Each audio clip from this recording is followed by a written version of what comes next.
¿Qué es el tratamiento pre y posoperativo? Tal vez de las técnicas que más buscan a las esteticistas cosmetólogas es el pre y posoperatorio a nivel médico, a nivel de trabajo interdisciplinario con el equipo médico, ya que como profesionales de la cosmetología y la estética tenemos más experiencia y más estudio en lo que es un tratamiento pre y posoperatorio de cirugías estéticas. Es importante pues conocer que estas técnicas se han ido fortaleciendo cada día más para preparar a los órganos y tejidos de las zonas que se van a tratar en una cirugía estética para reducir el tiempo de recuperación. Esa es precisamente la meta principal que se tiene. Un buen resultado y una reducción del tiempo de recuperación de nuestro usuario de posoperatorio. Las cirugías estéticas son diferentes a las cirugías plásticas. Las cirugías estéticas o cosméticas lo que buscan es modificar las partes del cuerpo con las cuales nuestro usuario o nuestro paciente no se siente satisfecho. Le gustaría cambiar el tamaño de su nariz, sus labios, su mentón, sus líneas del rostro, el cuerpo, el abdomen. Entonces ya no es tanto por necesidad médica, sino simplemente es una forma de mejorar la apariencia física.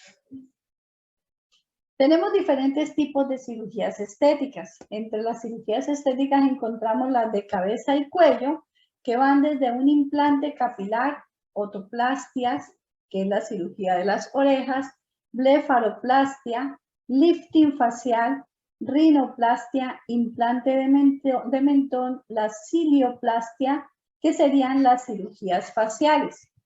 El aumento mamario está ya dentro de las cirugías de estética corporal, la pexia mamaria, abdominoplastia, liposucción, gluteoplastia y el implante de pantorrillas. Cada uno de estas cirugías la vamos a ir desarrollando en el momento de dar el protocolo de pre y posoperatorio de cada una de ellas. Vamos a explicar en qué consisten las cirugías, cuáles son las pacientes que son más adecuados para este tipo de cirugía, las complicaciones que se pueden ver en el posoperatorio y, por supuesto, el protocolo de pre y de posoperatorio de este tipo de cirugía. El éxito de un tratamiento de pre y posoperatorio, ¿cuál es? Pues, mis amigas, el éxito principal es un buen diagnóstico que tiene que ver con el manejo de la ficha clínica, un protocolo adecuado al paciente según el tipo de cirugía y según el paciente, porque el paciente también tiene características especiales, la imagen y el estado emocional de nuestro paciente y su evolución durante el posoperatorio, porque emocionalmente se ven afectados porque a veces la cirugía, la gente se imagina la cirugía y el resultado, pero no se imagina el proceso que va entre ese espacio de tiempo en que se hicieron la cirugía y el resultado en el que va a haber dolor, en el que va a haber inflamación, en el que va a haber inmovilidad. Entonces, esta parte emocional se afecta bastante y es importante que, como somos nosotras las que estamos con ese paciente en ese momento en los tratamientos posoperatorios, también aprendamos a mejorar, a ayudarle a mejorar su estado emocional. El cambio e impacto en el estilo de vida del paciente. ¿Por qué es importante? Porque no es solamente el resultado inmediato el que nosotros nos interesa con el paciente, sino ayudarle a mejorar su estilo de vida en cuanto a cuidado personal, sea una cirugía facial o sea una cirugía corporal. Es importante que nuestro paciente cambie sus estilos de vida para que no se pierda esa cirugía. ¿Cuántas veces no ha sucedido que una persona se hace una abdominoplastia y luego adelgaza y luego engorda y se pierde el efecto de la abdominoplastia, engorda nuevamente la persona, como dicen por ahí, se perdió esa platica? Entonces tenemos que nosotros ayudarles en este mismo tiempo del posoperatorio a motivarles a un estilo de cambio de vida, comenzarles a darles esos tips que van a ayudarles a mejorar día con día, no solamente en su alimentación, sino en general en todo su estilo de vida. Y, por supuesto, tener los fundamentos de bioseguridad, importantísimo, porque la piel ha perdido su impermeabilidad y tiene heridas por las cuales puede penetrar cualquier tipo de virus, bacteria y puede causar problemas. Entonces, importantísimo tener en cuenta la bioseguridad durante el tiempo que estamos haciendo este protocolo de pre y postoperatorio. Entonces, comencemos con el primer paso. Dijimos aquí que un buen diagnóstico con una buena ficha clínica. Dirán, ay, pero ¿por qué empieza por ahí si hay gente que empieza por otra parte? Bueno, a mí me gusta empezar por el comienzo. Yo siempre que doy un curso, entonces empiezo como si mi paciente llegara a mi cabina, ¿qué es lo primero que hago? Pues mis amigas, lo primero que hago es llenarle una ficha clínica. Sin una ficha clínica es imposible hacer un tratamiento adecuado, porque en la ficha clínica es donde yo hago como el estudio de ese usuario, de qué es lo que necesita, de qué es lo que voy a hacer personalizado para este paciente para que el resultado sea completamente exitoso.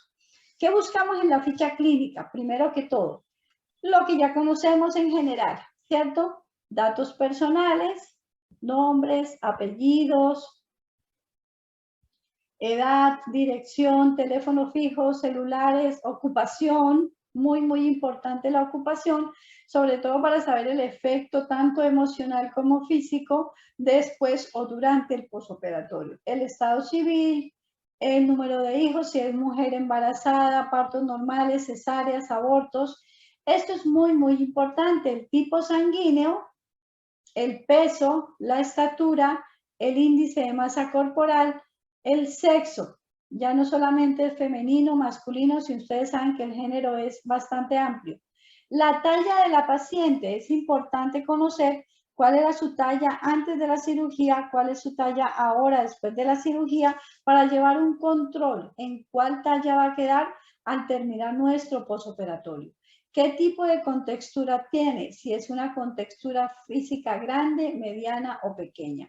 Nosotros me imagino que todas ya conocemos cómo sacar el índice de masa corporal teniendo en cuenta el peso y la estatura de nuestro paciente. Esto es lo inicial, lo básico, lo que ya todas conocemos y creo que no hay duda sobre esto. ¿Alguna de ustedes no sabe sacar el índice de masa corporal para que lo repasemos o continuamos?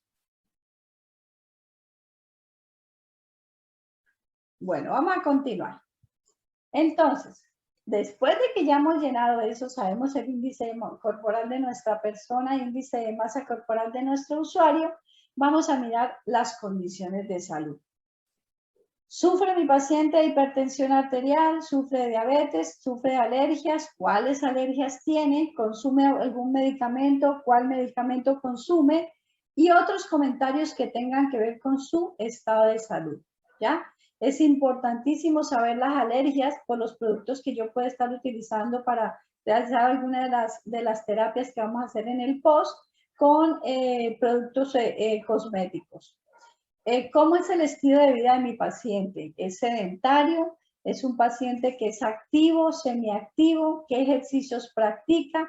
¿Consume alcohol? ¿Fuma? Importantísimo saber si hay consumo de alcohol o de cigarrillo. ¿Ya? ¿Por qué es importante? Porque el consumo de alcohol y de cigarrillo disminuye la capacidad de buena cicatrización de la herida que tiene el paciente después de la cirugía.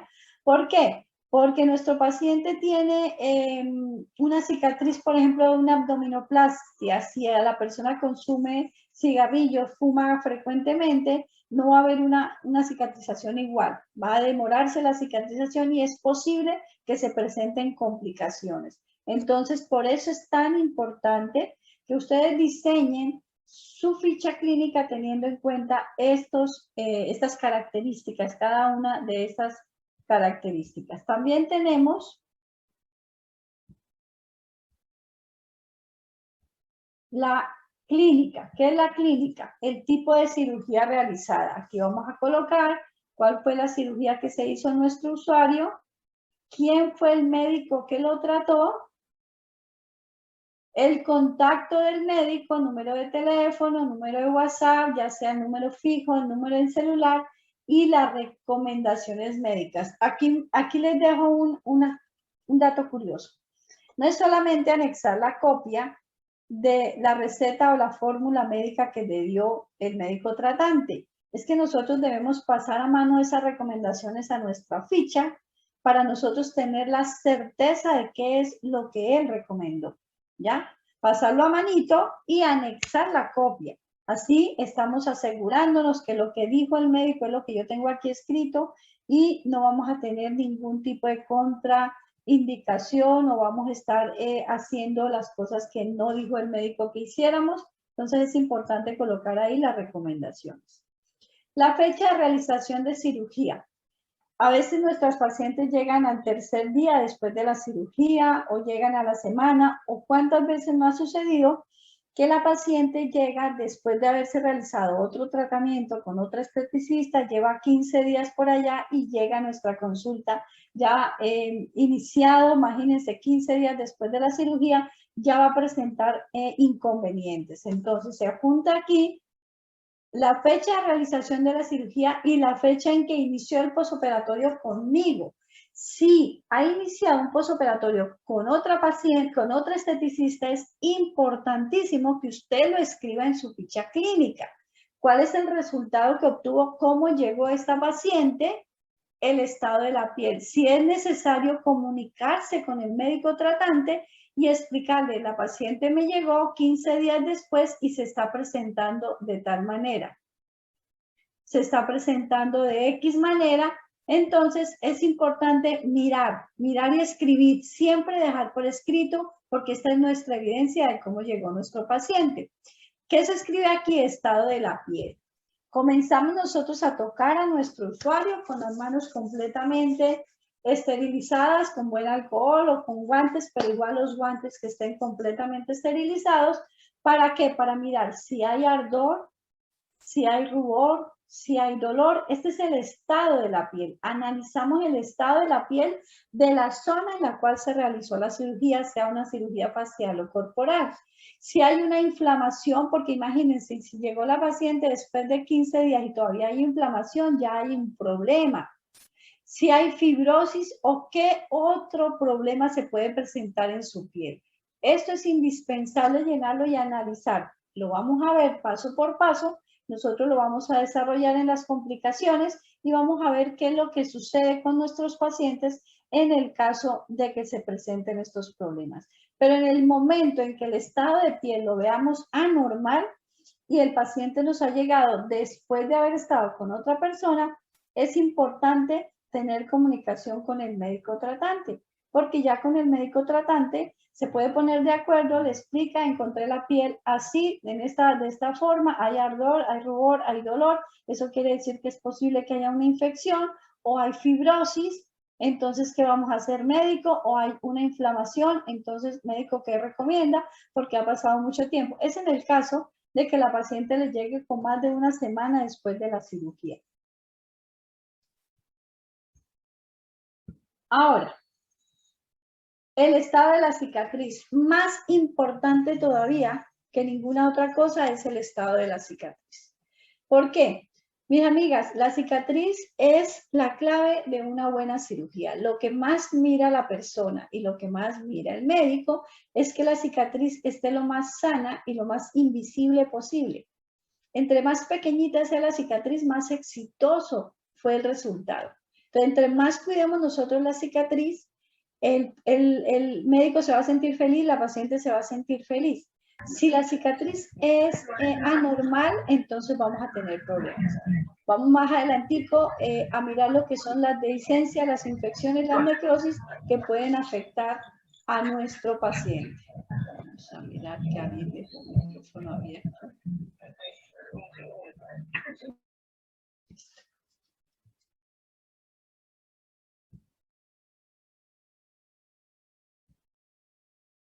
Fotos. ¿Cómo tomamos las fotos? tal vez una de las cosas que no sabemos hacer muy bien es tomar fotos. Nosotros sabemos tomarnos las selfies nuestras, que nos veamos lindas, pero resulta que estamos tomando mal las fotos. Tenemos que aprender a tomar las fotos. Lo primero, hay que hacer una muy buena elección del fondo de la foto que vamos a tomar. ¿Es necesario tomar una foto de un postoperatorio? Sí, es necesario. Tenemos que tener la evidencia de cómo llegó mi usuario a mi cabina, pero tenemos que empezar a ser un poquito más expertas en la clínica como tal, expertas en cómo tener las evidencias de nuestros tratamientos. Entonces, lo primero que vamos a hacer es mirar un buen fondo. Ese mismo fondo que tomamos el primer día va a ser el mismo que tomamos el último día. Aquí se ve que este fondo, que es el fondo normal del consultorio o una pared que tiene unas líneas, no son las más recomendables para este tipo de evidencia. Por el contrario, la última foto, que está en una pared plana de un solo tono, pues es la mejor foto para una evidencia fotográfica. Las recomendaciones yo las he tomado de un artículo del doctor Solesio Pilarte que se llama Estandarización fotográfica en cirugía plástica y estética. Me encantó, con muchísimo gusto lo vamos a mirar aquí. Este médico con sus compañeros hizo una estandarización hace ratico, pero nosotros no lo habíamos visto y ahora que yo la encontré, he estado tratando de hacer eso mismo en cada uno de los tratamientos que hago en estética. Entonces, ¿cómo es la toma de fotos? La toma de fotos busca que solamente ubiquemos el espacio específicamente en la zona donde nosotros vamos a trabajar. Siempre en la misma zona, buscar el foco central, y con este foco central es que yo voy a tratar de ubicar la cara. Ustedes ven que son 9 recuadros, ¿cierto? Los que estamos utilizando, pero donde él enfoca es en el transverso de la nariz. Ese es el punto central. Entonces, ese punto central es el que nos va a ayudar siempre a que la foto salga bien, de frente, de perfil y de lado.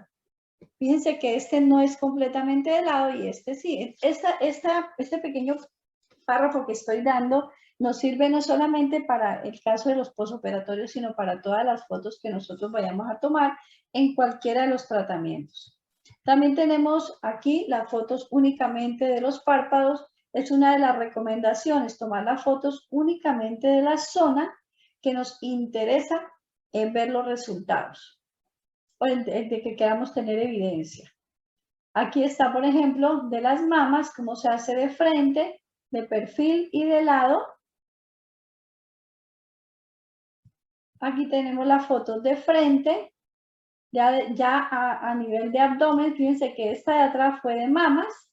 Le hace el efecto central, la parte central que está son las mamas, porque eso es lo que interesa tomar la foto. No me interesa el abdomen, no me interesa nada más. Entonces, el centro de la foto es esta, igual acá. Entonces, si se va a trabajar abdomen, el centro de mi foto tiene que ser el abdomen. En este caso, el punto central es el ombligo. Y aquí sería la parte de los glúteos y las piernas. Entonces yo miro la pierna, que es el punto central, para mirar cuál es el tratamiento en muslos, vistas de los muslos. Luego de que ya he tomado la foto de la zona que voy a trabajar, del que voy a hacer el tratamiento, miro lo que es el protocolo. ¿Qué es el protocolo? Simplemente el número de sesiones a realizar, la frecuencia de las sesiones que voy a realizar, las técnicas que voy a realizar en cada sesión. Esto lo tengo que tener listo y lo voy a llenar, ¿ya? Para ir realizándolo. ¿Ya? ¿Cuántas sesiones? En consenso con mi usuario, y bueno, vamos a hacer 15 sesiones inicialmente.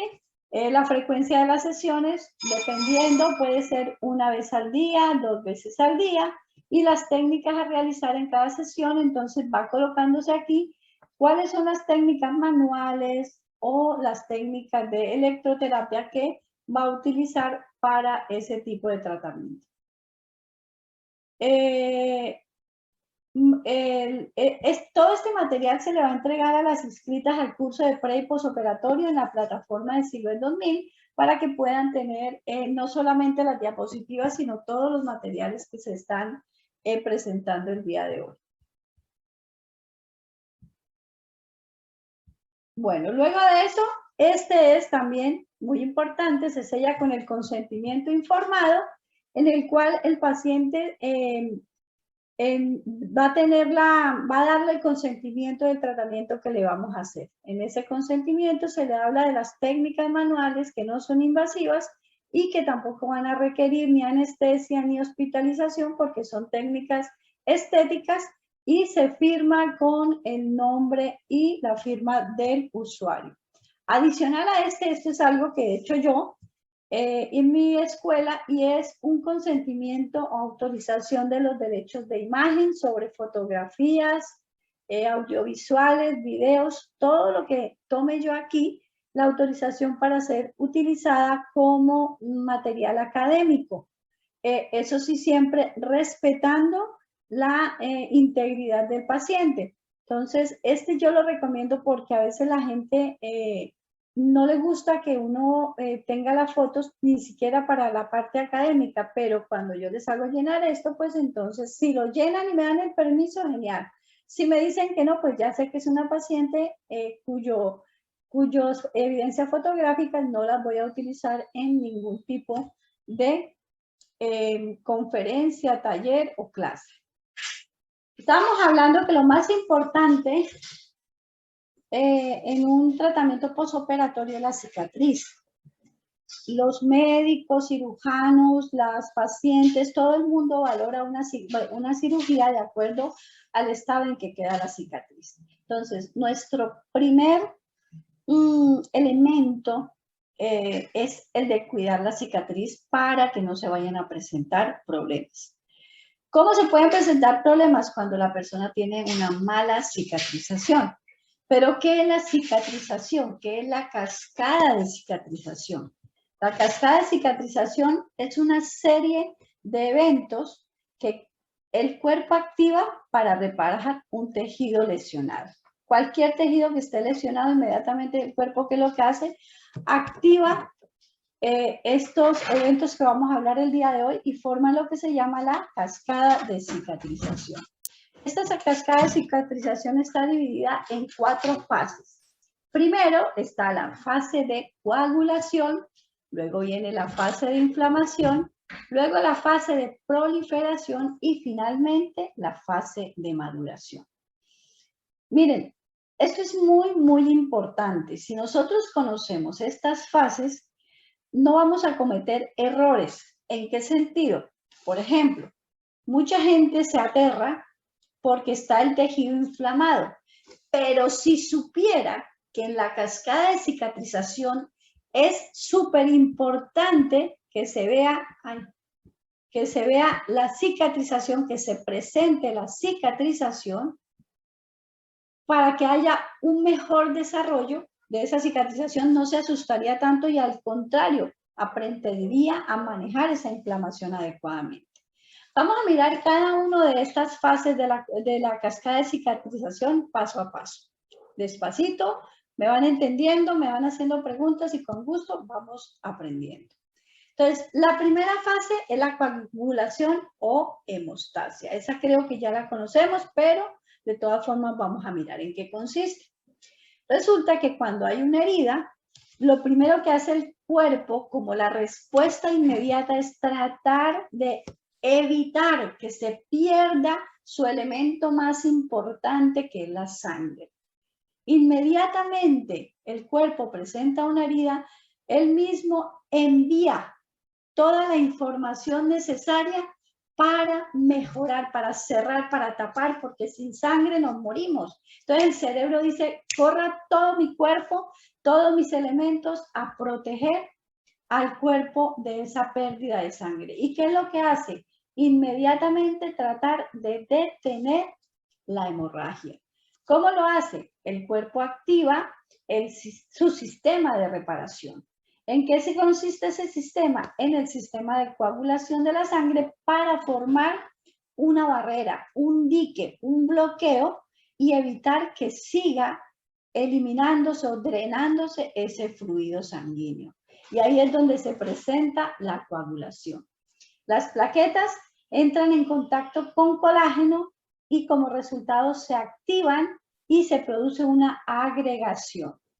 También se presenta una enzima llamada la trombina que se encuentra en el centro y se inicia la formación de una malla de fibrina, así como ustedes la ven aquí, y esa malla de fibrina fortalece a las plaquetas y forman un coágulo, como un tapón.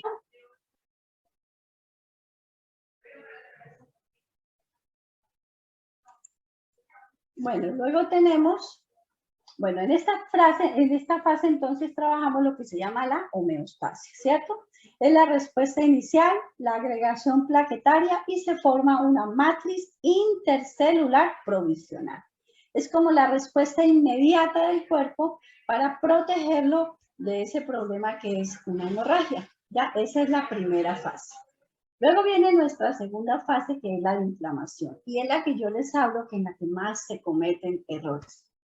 Es la fase defensiva, cuando nuestra piel se inflama, nuestro cuerpo se inflama. Después de una cirugía es porque el cuerpo se está defendiendo. ¿De qué se defiende? De pronto de posibles bacterias que puedan penetrar.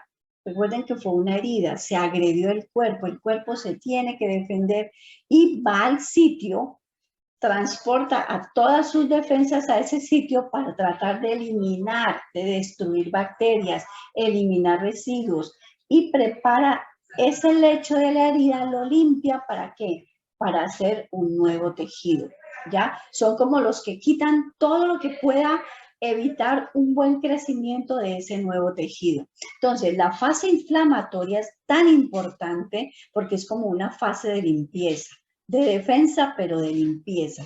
¿Para qué? Para preparar a esa misma zona para un tejido adecuado. Aquí. Ahora, un tipo de glóbulos blancos que se llaman los neutrófilos, mírenlos acá, ingresan a la herida y empiezan a destruir las bacterias y a eliminar todos los agentes nocivos, todo lo malo que puede existir allí. Y comienza a hacer la limpieza. Ese aumento de estos neutrófilos alcanzan su mayor reproducción entre las 24 y las 48 horas después de la cirugía, después de que se produjo esa lesión, y ya comienza a reducirse su número en 3 días. Quiere decir que esta fase de inflamación dura aproximadamente 5 días, ¿cierto? Desde el momento en que inició la cirugía hasta que los neutrófilos terminaron su trabajo. ¿Ya? Entonces, terminan su trabajo y en la medida que van desapareciendo, empiezan a llegar los macrófagos. ¿Qué van a hacer los macrófagos? Continúan limpiando de agentes nocivos. Recuerden que los macrófagos son los que hacen algo que se llama la fagocitosis, se tragan todo aquello que vaya a hacerle daño a nuestro cuerpo. Secretan también factores de crecimiento y proteínas que hacen atraer células del sistema inmune a la herida para facilitar la reparación del tejido, que van a traer todo lo que tiene que ver con los elementos o células inmunes para mejorar los monocitos, los mastocitos, todo eso llega en este momento para tratar de reparar esta herida. Por eso se causa la inflamación, porque hay un aumento en la presencia de células. Entonces, obvio, se aumenta también el líquido intracelular y el extracelular, especialmente el líquido intersticial, se aumenta. Entonces, se inflama la persona, ¿ya? Entonces, en el caso de una cirugía, tiene la faja puesta, mientras tenga la faja puesta no va a haber espacio para que se llene más de líquidos, pero si se la quitó, ¡prum!, se inflamó, porque el cuerpo inmediatamente llena de líquido para poder formar nuevamente el tejido, reparar ese tejido que se rompió. Esta fase dura aproximadamente de 4 a 6 días y hay que tener muchísimo cuidado porque En esta fase se puede presentar más edema, que es más inflamación, una retención de líquidos, un eritema o enrojecimiento de la piel, calor y dolor. Y recordemos que cuando hay eritema, calor, rubor, dolor, es muy delicado y puede llegar a presentarse un tipo de infección, ¿ya? Estos serían los signos de la infección, que son el rubor, el tumor o edema y el calor. Y efectivamente el dolor. Cuando eso se presenta durante el periodo de inflamación, hay que tener mucho cuidado porque ya puede ser el signo de que hay una infección y es indispensable comunicarnos con el médico tratante. Pero ¿para qué nos sirve la inflamación? ¿Por qué les digo yo que es tan buena? A ver qué me pregunto. ¿Por qué les digo yo que es tan buena la inflamación? Porque con la inflamación vamos a lograr contener y aislar el factor de agresión. Eso es lo que precisamente la función principal de la inflamación. Contiene y aísla los factores que agreden el organismo, en este caso por la cirugía. Destruyen los microorganismos invasores inactivando sus toxinas y permiten una adecuada cicatrización y reparación de los tejidos. Entonces, ¿por qué es importante? ¿Por qué debe haber inflamación? Porque es el medio para defender a nuestro cuerpo, pero no puede ser en exceso y tenemos que tenerle también muchísimo cuidado a esta fase. Recuerden que esa fase dura 6 días. Ahora, la fase 3, que es la fase proliferativa, el objetivo de la fase proliferativa es regenerar el tejido y cubrir la herida. Ya la herida se limpió, ya la zona está adecuada porque hubo una buena inflamación, porque hubo una buena llegada de las células que deben hacer el trabajo. Entonces ahora el objetivo es regenerar y cubrir la herida. Se presentan para esto 3 etapas. ¿Cuáles son las 3 etapas? La primera etapa es regenerar el tejido de la herida. Es comenzar a producir las fibras y una matriz extracelular adecuada. ¿Cuáles fibras se van a regenerar?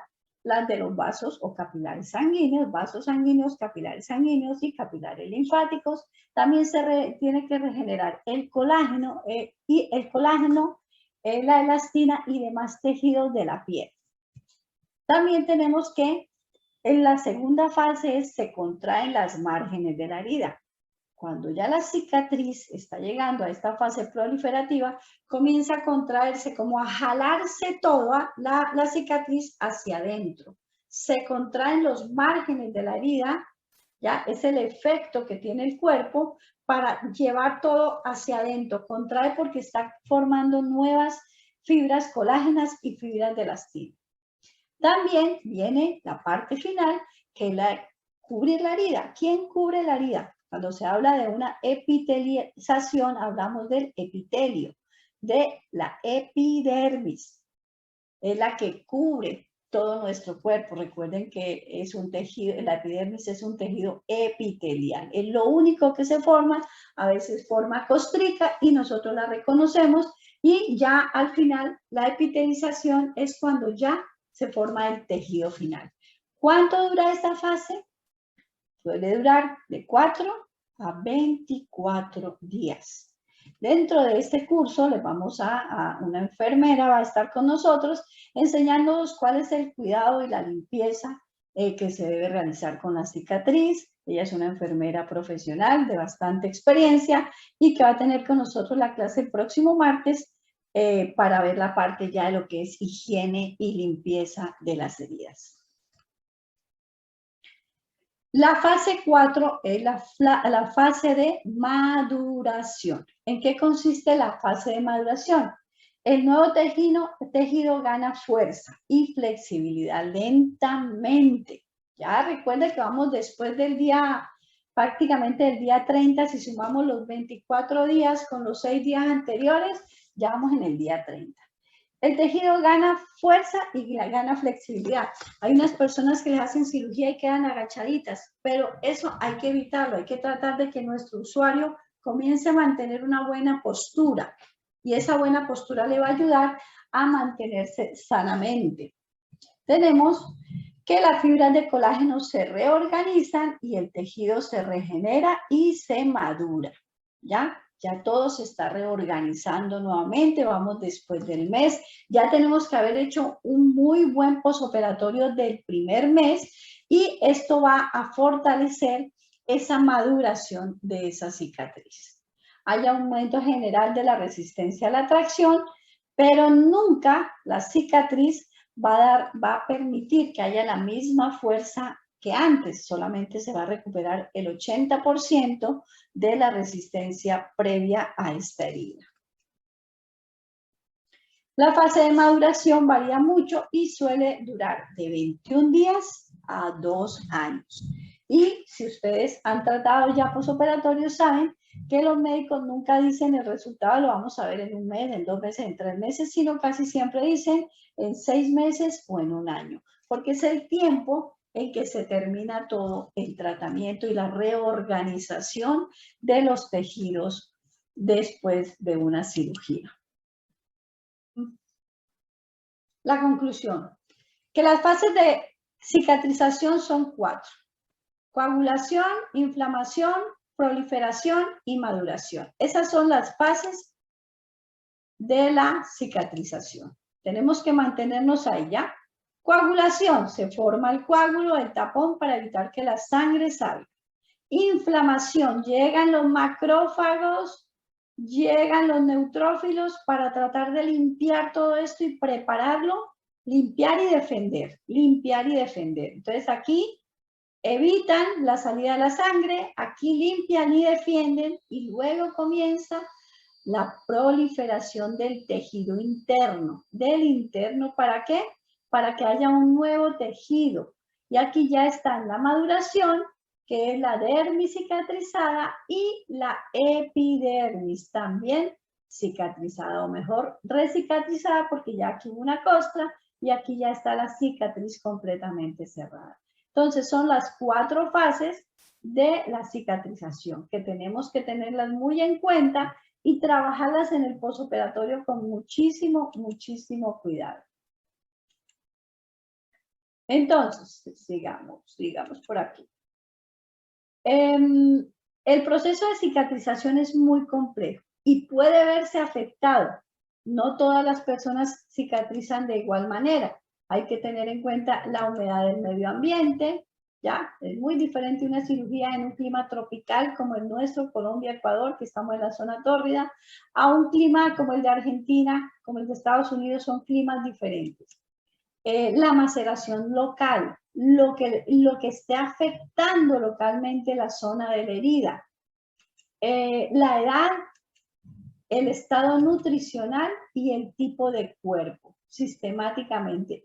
Estos son factores que afectan la cicatrización. El cuerpo trabaja, trata de sanar, pero si hay factores tanto externos como internos que puedan afectar esa cicatrización, hay que tenerles muchísimo cuidado. ¿Cuáles factores?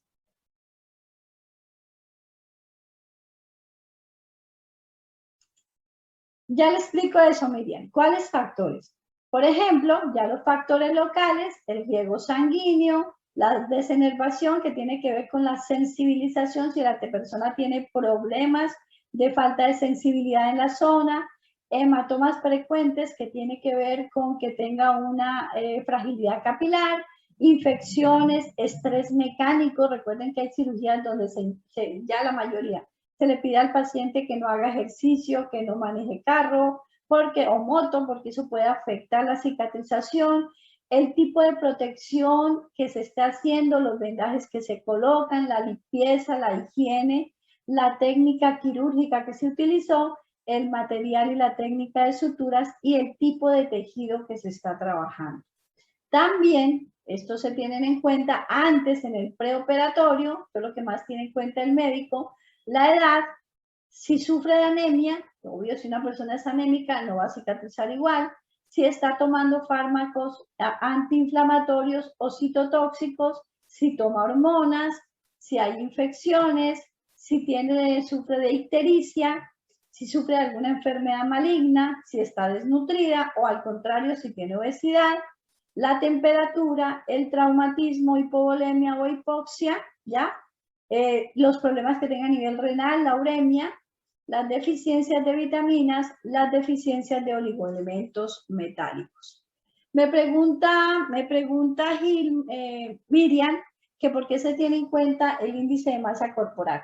Normalmente las personas que se están haciendo una cirugía que tiene que ver con el peso, como lo son las cirugías corporales, es necesario saber el índice de masa corporal para llevarle un control. Ya, eso ya es para el control. Cuando llegó a tu cabina está pesando 60 kilos y mide 1,60, entonces está en su índice de masa corporal normal. Pero si no es así, entonces yo tengo que ver si la persona tiene que bajar más o qué tengo que ayudarle para que mejore su índice de masa corporal para llegar a su peso ideal. ¿Ya? Recuerden que las cirugías bajan de medidas. Bajan de medidas o eliminan cantidad de piel que está dañando su estética corporal.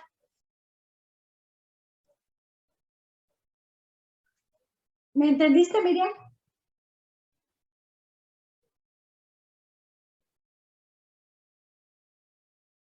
No me contesta, Miriam. Bueno, ahí se salió esto de acá.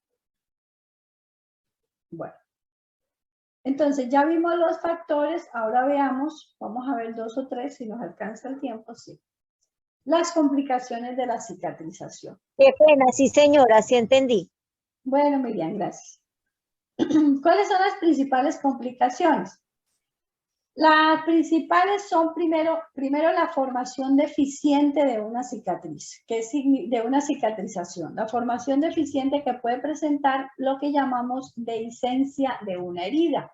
La dehiscencia de una herida es cuando se abre espontáneamente la herida que se ha suturado durante la intervención quirúrgica. Por ejemplo, las que vemos aquí son dehiscencias. Esta es una dehiscencia moderada en la cual la sutura se abrió y la herida quedó expuesta, ¿ya? ¿Por qué? Porque hubo una sutura espontánea. ¿Por qué? En este caso, la paciente era fumadora y le afectó la cicatrización y el tipo de piel que tenía en una lipoabdominoplastia.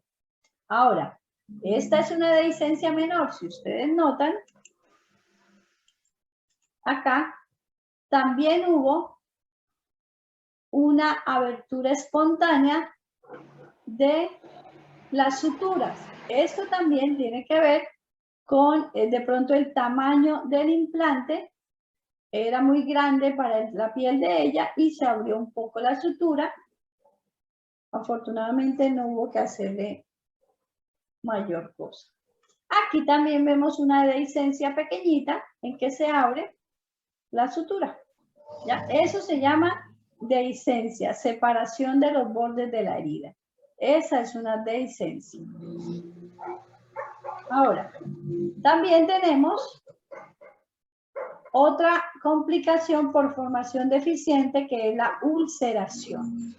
La ulceración es la pérdida de las capas superiores de la piel y la lesión queda como un cráter abierto, ¿ya? Queda como un cráter. Aquí se veía pequeñita, por eso la ampliaron acá para que ustedes la puedan ver mejor. Esto sería una úlcera o ulceración. Entonces, esta es complicación por una formación deficiente de la cicatriz. Y tenemos la complicación de cicatrización por exceso. En este caso, el queloide. En este caso vemos un queloide en una reducción mamaria. ¿Por qué? Porque la cicatrización invadió tejido sano, no solamente se dedicó a la zona donde teníamos la herida, sino que invadió el tejido sano. El queloide es un crecimiento benigno, exagerado y anormal del tejido fibroso como consecuencia de una cicatrización anormal. Este sería el queloide y aquí tenemos otra complicación por formación excesiva que sería la cicatriz hipertrófica, que es muy diferente pero que también es un exceso de cicatrización por acúmulo del colágeno, pero no sobrepasa la margen de la herida, no va a tocar el tejido sano. ¿Listo? Aquí vemos la diferencia en lo que es una cicatriz hipertrófica y una cicatriz queloide. Bueno, y esta es la temática que les traía hoy para la masterclass de nuestro curso de pre y postoperatorio.